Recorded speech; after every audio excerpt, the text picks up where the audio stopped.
हाँ तो प्यारे बच्चों, एक बार फिर से आप सबका स्वागत है आपके इस ऑनलाइन प्लेटफॉर्म टॉपर चॉइस में।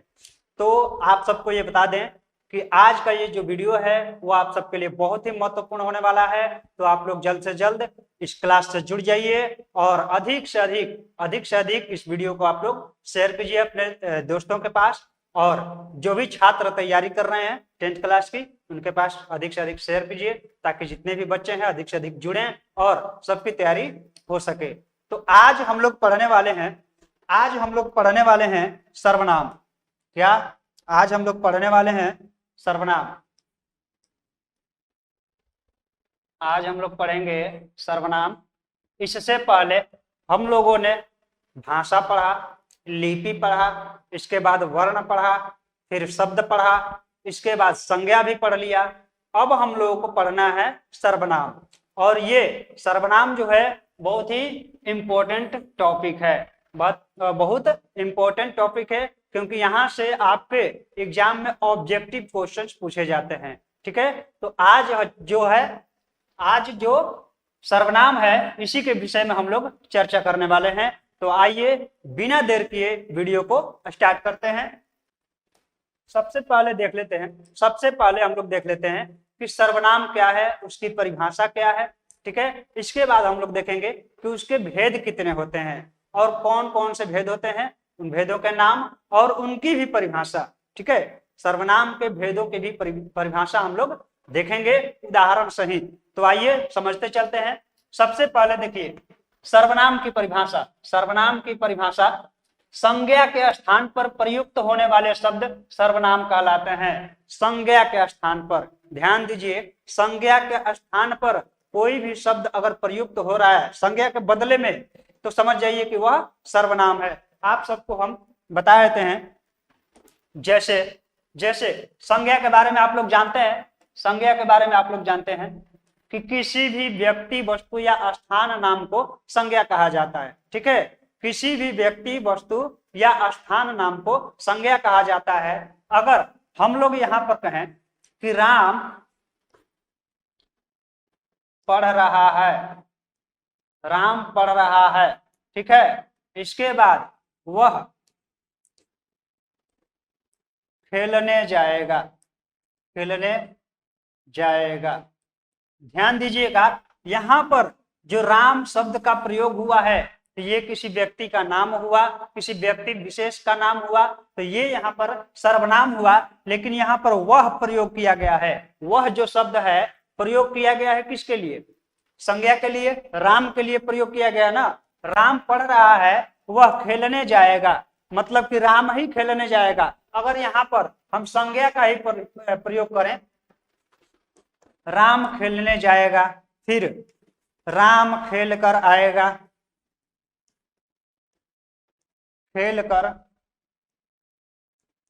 आएगा। आप लोग देख रहे हैं कि तीनों काम राम ही कर रहा है, लेकिन राम का नाम बार बार रिपीट हो रहा है। इसी रिपीटेशन को खत्म करने के लिए, रेपिटेशन को कम करने के लिए सर्वनाम का प्रयोग होता है। आप लोग देखिए, अगर हम कह रहे हैं कि राम पढ़ रहा है, राम खेलने जाएगा, राम खेल कर आएगा, तो ये थोड़ा अजीब लग रहा है, अच्छा नहीं लग रहा है। ठीक है, अगर यहीं पर सर्वनाम का प्रयोग किया जाए तो ये और ही सुंदर लगने लगेगा, अच्छा लगने लगेगा। जैसे राम पढ़ रहा है, वह खेलने जाएगा, वह खेल कर आएगा। ठीक है, इसका मतलब कि वह जो शब्द है वह राम के लिए ही प्रयुक्त हो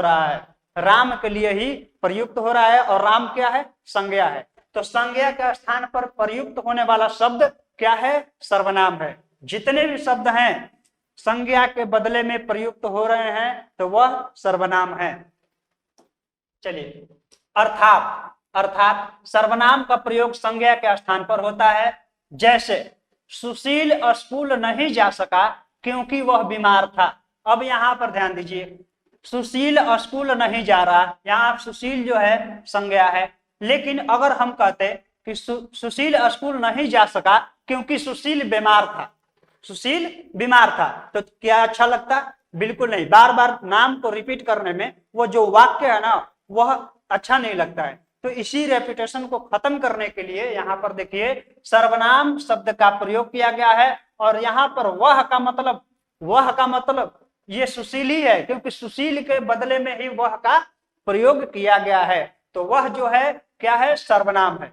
समझ गए आप लोग। अब देखते हैं सर्वनाम के भेद। सर्वनाम के 6 भेद होते हैं। कौन कौन? सर्वनाम के कितने भेद होते हैं? ठीक है, कितने भेद होते हैं? सर्वनाम के 6 भेद होते हैं। आइए देखते हैं कौन कौन। सबसे पहला है पुरुषवाचक सर्वनाम। पुरुषवाचक सर्वनाम, निश्चयवाचक सर्वनाम, अनिश्चयवाचक सर्वनाम, प्रश्नवाचक सर्वनाम, संबंधवाचक सर्वनाम और छठा है निजवाचक सर्वनाम। ये 6 भेद हैं।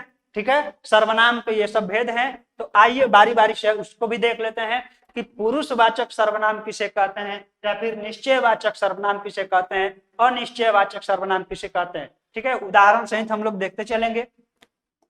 आइए देखते हैं। पुरुषवाचक सर्वनाम, जिस सर्वनाम से किसी वक्ता, श्रोता और जिसके विषय में बातचीत की जा रही है का बोध हो, वह पुरुषवाचक सर्वनाम है। मतलब यदि कोई वाक्य आपको दिख रहा है और उसमें कहने वाले का बोध हो, मतलब वक्ता, कहने वाला, बोलने वाला, या फिर सुनने वाला, और जिसके विषय में बातचीत की जा रही हो। जैसे मान लीजिए मैंने राम की पुस्तक श्याम को, ठीक है, मैंने राम की पुस्तक श्याम को दी। अब यहाँ पर जो बोल रहा है वो क्या हुआ? वक्ता हुआ। ठीक है, क्या हुआ? वक्ता हुआ। मान लीजिए मैं कह रहा हूं कि मैंने तुमको राम की पुस्तक दी, तो कह तो रहा हूं मैं वक्ता हो गया। ठीक है, किससे कह रहा हूं? तुमसे कह रहा हूं। तो तुम क्या हुए? श्रोता हुए, सुनने वाला।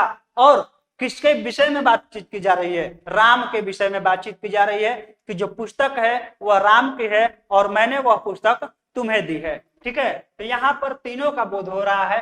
तो इसमें पुरुषवाचक सर्वनाम है। जैसे मैंने तुम्हें उसका नंबर दिया, मैंने तुम्हें उसका नंबर दिया। ध्यान दीजिएगा, यहाँ पर मैंने, जो मैं है वो क्या है? बोलने वाला, वक्ता हो गया।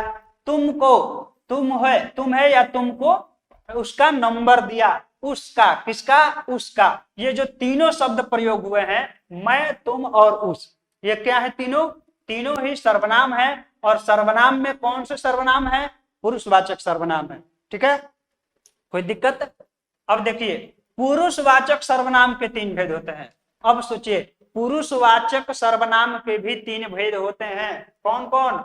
उत्तम पुरुष, मध्यम पुरुष, अन्य पुरुष। ठीक है, कहने वाला, उत्तम पुरुष किसे कहते हैं? देख लीजिए, कहने वाला अपने लिए जिस सर्वनाम का प्रयोग करता है उसे उत्तम पुरुष कहते हैं। उत्तम पुरुष वही होता है जो कहता है। मान लीजिए मैं कहता हूं, तो मैं अपने लिए, मैंने अपना नाम तो नहीं लिया।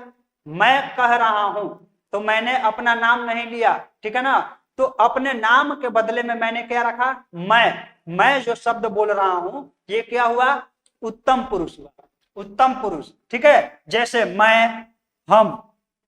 मध्यम पुरुष, जिस सर्वनाम को बोलने वाला सुनने वाले के लिए प्रयोग करता है। जैसे मैं बोल रहा हूं लेकिन सुनने वाले के लिए जो शब्द का मैं प्रयोग कर रहा हूं वह होगा मध्यम पुरुष। आइए देखते हैं, तू, तुम, तुम, ये गलत है, आज नहीं होगा। ठीक है, तू, तुम या तुम्हें हो सकता है। जैसे मान लीजिए मैंने कहा मैं तुमसे कह रहा हूं, तो मैंने क्या? मैं कह रहा हूं ना, तो मैं तुमसे कह रहा हूं, तुम्हारा नाम नहीं लिया, बल्कि नाम के बदले में मैंने कहा तुम। तो ये जो तुम शब्द है ये कौन सा पुरुष है? कौन सा पुरुषवाचक सर्वनाम है?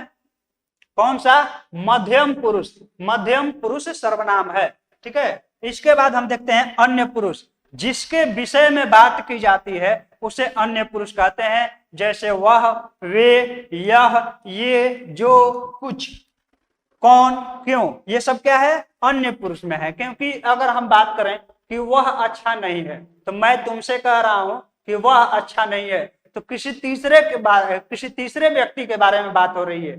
ठीक ना, किसी तीसरे के बारे में बात हो रही है। और तीसरे के लिए जिस शब्द का हम प्रयोग कर रहे हैं वह है अन्य पुरुष। ठीक है, अब यहां पर ध्यान दीजिएगा, नोट लिखा हुआ है, पुरुषवाचक सर्वनाम का प्रयोग पुल्लिंग या स्त्रीलिंग सभी के लिए होता है। जो पुरुषवाचक सर्वनाम का प्रयोग जो होता है पुल्लिंग या स्त्रीलिंग सभी के लिए होता है, ये ध्यान रखिएगा। चलिए आगे बढ़ते हैं।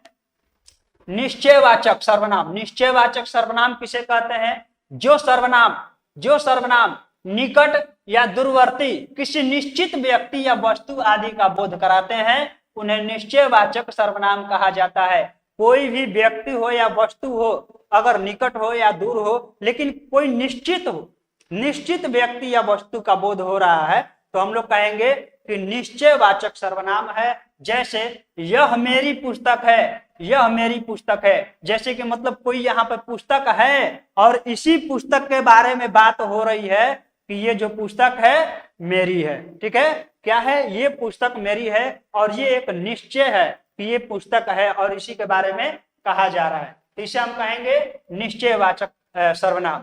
यहाँ पर ध्यान दीजिए, एक और उदाहरण है, वह तुम्हारा भाई है। मतलब किसी व्यक्ति के बारे में अगर बातचीत हो रही है तो वो निश्चित है कि वहां पर वो आदमी है, उसी को दिखा करके बोला जा रहा है कि वह तुम्हारा भाई है। ठीक है। अनिश्चयवाचक सर्वनाम तीसरा भेद, सर्वनाम का तीसरा भेद अनिश्चयवाचक सर्वनाम। जिस सर्वनाम से अनिश्चित वस्तु या व्यक्ति का बोध हो उसे अनिश्चयवाचक सर्वनाम कहते हैं। वहां पर देखिए निश्चित था, जिसके विषय में बात हो रहा था वो निश्चित था, अब इसमें अनिश्चित है। वाक्य प्रयोग द्वारा देखते हैं। अनिश्चयवाचक सर्वनाम जो है केवल दो हैं, कोई और कुछ, बस कोई और कुछ, ये दो ही ऐसे शब्द हैं जो अनिश्चयवाचक सर्वनाम में आते हैं। जैसे कोई आया होगा, यहाँ ध्यान दीजिए, कोई आया होगा, किसी का निश्चित नहीं है कि कौन आया है। ठीक है ना, कोई आया होगा, कोई भी हो सकता है, पिता हो, मामा हो, भाई हो, कोई भी हो सकता है, तो किसी निश्चित व्यक्ति का बोध नहीं हो रहा है। ठीक है, तो ये होगा अनिश्चयवाचक सर्वनाम। जैसे पानी में कुछ है, तो पानी में कुछ भी हो सकता है, पानी में कुछ है मतलब कुछ निश्चित नहीं है कि क्या है। ठीक है, तो ये अनिश्चयवाचक सर्वनाम में आएगा। नोट, यहां भी नोट है, ध्यान दीजिएगा, कोई का प्रयोग प्राणीवाचक और कुछ का प्रयोग अप्राणीवाचक के लिए किया जाता है। ध्यान रहे, कुछ जो शब्द है, कुछ, ये हमेशा अप्राणीवाचक सर्वनाम के लिए, अप्राणीवाचक संज्ञा के लिए होता है, और जो कोई है इसका प्रयोग हमेशा प्राणीवाचक में होता है। ठीक है, याद रहेगा ना। चलिए आगे बढ़ते हैं। प्रश्नवाचक सर्वनाम। जो सर्वनाम प्रश्न पूछने के लिए प्रयुक्त होता है उसे प्रश्नवाचक सर्वनाम कहते हैं। आप लोग नाम से ही जान रहे होंगे कि ये जो प्रश्नवाचक सर्वनाम है तो इसके नाम में ही है प्रश्न। तो प्रश्न पूछने के लिए जिस शब्द का हम लोग इस्तेमाल कर रहे हैं, प्रयोग कर रहे हैं, वह है प्रश्नवाचक सर्वनाम। आइए देखते हैं, कौन आया है। यहाँ पर देखिए, यहाँ पर क्वेश्चन मार्क है, कौन आया है, यहाँ पर पूछा जा रहा है कि कौन आया है। तो कौन शब्द का जो प्रयोग है, तो कौन जो शब्द है ये क्या है? प्रश्नवाचक सर्वनाम है। क्या खा रहे हो, यहाँ भी प्रश्न है। कहाँ जाओगे, यह भी प्रश्न है। तो ये कौन, क्या, कहाँ, ये सब क्या है? प्रश्नवाचक सर्वनाम है। ठीक है, इसके बाद पांचवा देखते हैं, संबंधवाचक सर्वनाम। संबंधवाचक सर्वनाम, जो सर्वनाम संबंध प्रकट करते हैं, जो सर्वनाम संबंध प्रकट करते हैं, संबंधवाचक सर्वनाम कहलाते हैं। ठीक है ना। जैसे जो, सो, जिसका, जिसके। जैसे उदाहरण देख लीजिए, जो परिश्रम करेगा सो पास करेगा, मतलब संबंध को दर्शा रहा है कि जो परिश्रम करेगा वही पास होगा। ठीक है, अगर परिश्रम कर रहा है राम तो राम ही पास होगा, श्याम पास नहीं होगा। ठीक है ना, जो मेहनत करेगा वही पास होगा। यहाँ पर दोनों के बीच में संबंध दिख रहा है। जो पैदा हुआ वह मरेगा, जो पैदा हुआ है वही मरेगा, दोनों में संबंध दिख रहा है यहाँ पर। इसके बाद अंतिम है निजवाचक सर्वनाम। निजवाचक सर्वनाम, जिन सर्वनाम शब्दों का प्रयोग कर्ता अपने लिए करते हैं, जैसे मैं करता हूं, मैंने किसी काम को किया और मैं करता हुआ, तो मैं अपने लिए जिस शब्द का प्रयोग करूंगा उसे निजवाचक सर्वनाम कहते हैं। जैसे मैं स्वयं चला जाऊंगा। ठीक है, मैं स्वयं चला जाऊंगा, जैसे मैं अपने आप चला जाऊंगा।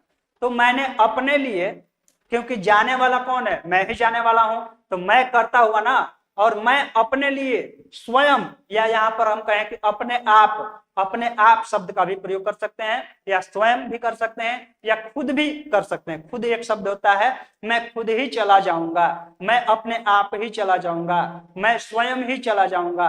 तो यहाँ पर जो स्वयं है या अपने आप है, जो खुद है, ये क्या है, निजवाचक सर्वनाम है। अब यहां पर ध्यान दीजिए, वह अपना काम खुद ही कर लेगा, वह अपना काम। अब यहां पर देखिए, करने वाला कौन है, वह है, तो कर्ता कौन हुआ, वह हुआ, कर्ता वह हुआ, और वह अपने लिए खुद शब्द का प्रयोग कर रहा है। तो ये जो खुद शब्द है, कौन सा सर्वनाम है, निजवाचक सर्वनाम है।